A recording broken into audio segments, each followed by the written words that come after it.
হাওড়া জেলায় কি বলছে ছবি দেখে নি। মোট আসন 16টি, 21-এর বিধানসভায় 16টি তৃণমূলের ঝুলিতে ছিল। 24-এর লোকসভায় বিধানসভা ওয়ারি ফলাফল, সেখানেও একই ফলাফল, 16টি ছিল তৃণমূল কংগ্রেসের ঝুলিতে। মার্চ 2025-এ যে ওপিনিয়ন পোল হয় তাতেও দেখা যায় তৃণমূল কংগ্রেসেরই কিন্তু 16টি আসন থাকছে। জানুয়ারি 2026 কি বলছে, সেখানেও তৃণমূল কংগ্রেসের ঝুলিতেই 16টি আসন থাকছে।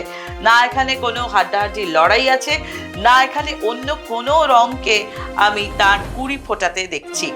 সিদ্ধার্থ, হাওড়া পুরোটাই কি এবারও সবুজ ঝড় হতে চলেছে? হ্যাঁ, দেখো হাওড়ার যা ট্রেন্ড মোটামুটি ভাবে দেখা যাচ্ছে, মানে বিগত কিছু নির্বাচনেও আর কি, ধরো যে স্থানীয় হচ্ছে পুরসভা বা তার ফল বা ট্রেন্ড গুলো দেখে যা উঠে আসছে, তাতে 16টি আসন কিন্তু নিশ্চিতভাবে তৃণমূল কংগ্রেসেরই থাকছে। 16 থাকছে তৃণমূল।